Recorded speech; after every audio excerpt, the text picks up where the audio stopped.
¿Qué recorrido hace el bus? ¿Qué recorrido haces con el bus? Ahora hago de acá a Campana. ¿Cuánto tiempo le ponés? Gracias. Y ya hago un recorrido acá dentro de Rivaporto por Rivadavia y salgo a Gaona, ¿viste? Y ahí voy a Sí. Rodríguez, Pasás Liniers. paro para un par de la Gaona. Y después de 7:30 estoy en Campana y entrando la gente de la administración de 3 Onda. horas le metés. Sí, más o menos. Después hacemos de ahora Toyota, avisarle todos los movimientos de Toyota. Pero es el horario más tranquilo. Sí, gracias a Dios. No pasa nada, ahí está mal.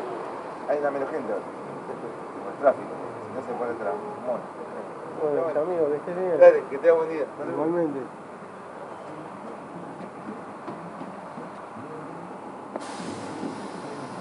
Sí, son...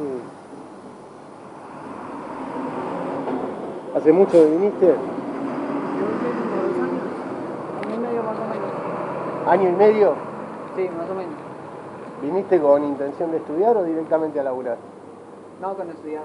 Terminé de estudiar porque pues en Colombia se puede estudiar, pero pues es muy jodido, muy difícil. Sí, ya lo hablamos recién.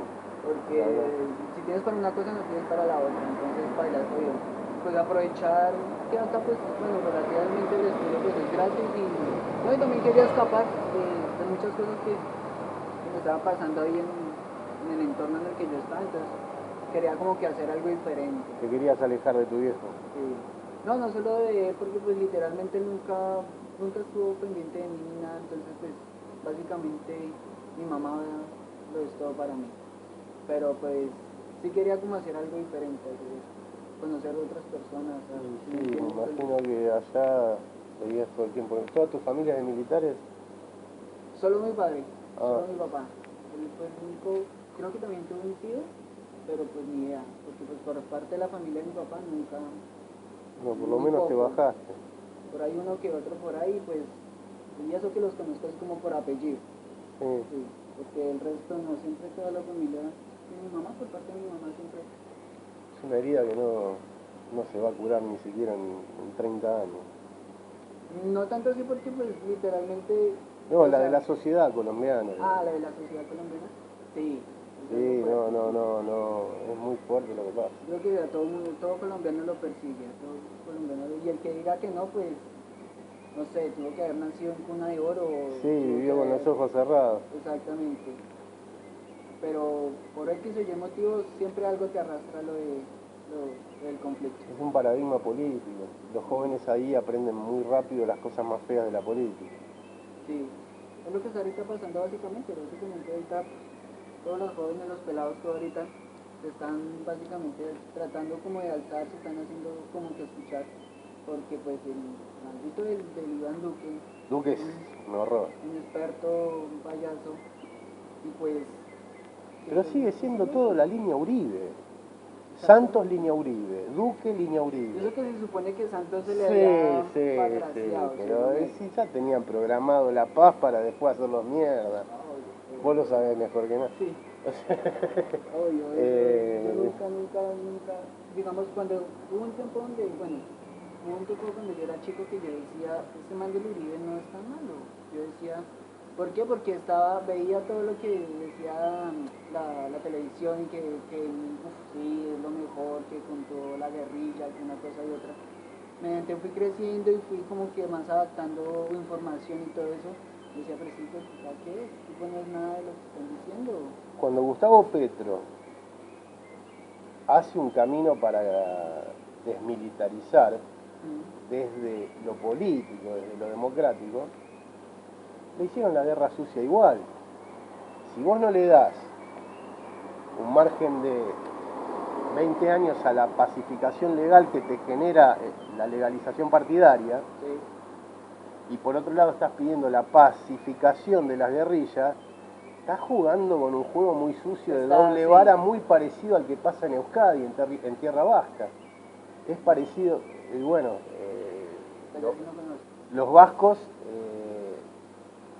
totalmente militarizados, los nacionalistas vascos dentro de ETA, Sí, directamente estigmatizados todos como terroristas, sí. tenían sectores no militaristas también, tenían sectores que querían ser parlamentaristas. Ujú. Ahora, cuando el sector parlamentarista te propone, bueno, ok, acá hubo una guerra de intereses, Sí.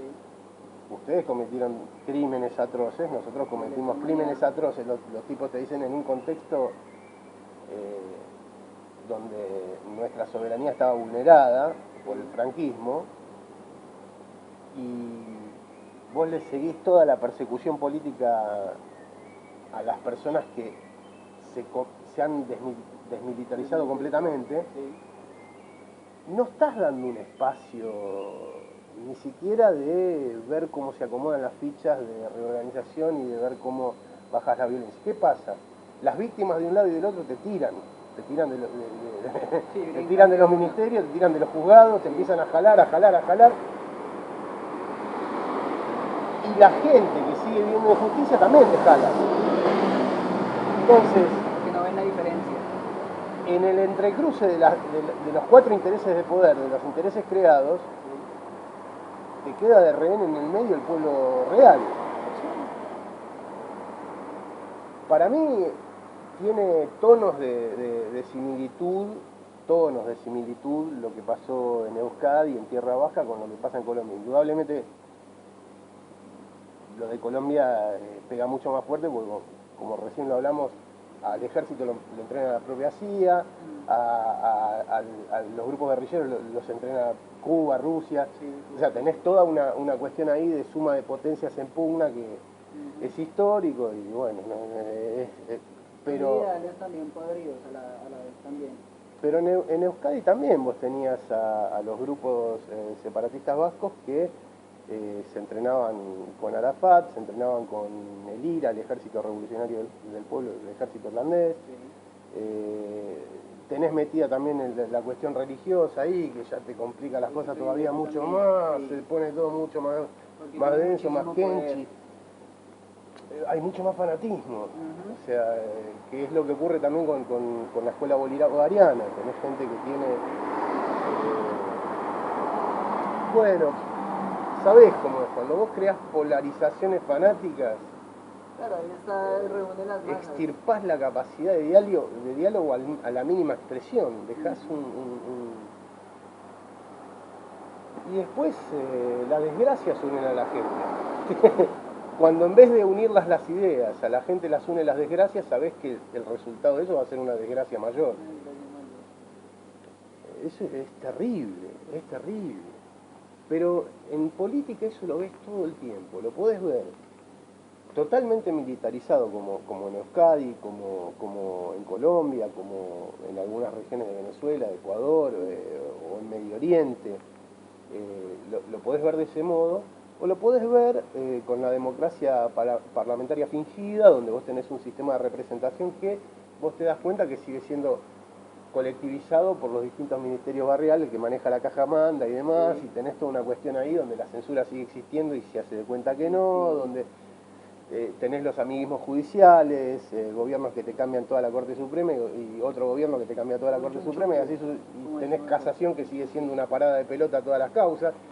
Entonces seguís teniendo esas pugnas de los intereses creados.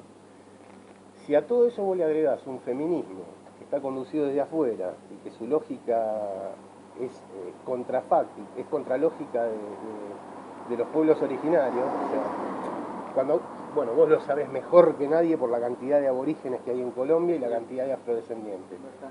Si en tu historia, de tus raíces, vos para sobrevivir tenés que reproducirte porque te dejaron como minoría luego de arrasarte como imperio y matarte a tiros, no lo tomes como un discurso de odio al homosexual, pero si vos agarrás y le pones un feminismo donde todos tienen que hablar con él, les quitas el idioma autóctono de ellos, los despersonalizás O sea, le metés la ley del aborto. En lo último que piensa un aborigen, vos lo sabés mejor que yo, es en el aborto. Es en lo último que piensa. Sea pobre, sea rico, es en lo último que piensa. Entonces agarrás y pones como cabeza de conducción de grupos sociales a feministas, que además son feministas partidarias. Sí, sí. No son, claro, no es que es un movimiento feminista nacido desde la mujer, no, está nacido desde los centros de los partidos políticos que están llenos de varones. Y si no estuviesen llenos de varones, que unas minas te vengan a agarrar tus etnias y a manejártelas sin signo de pertenencia, bueno, peor todavía, porque le estás tirando todas esas sumas de violencias que son estafas a distintas identidades, te generan todo el caldito de cultivo para que vos soltás una chispita y estalla todo.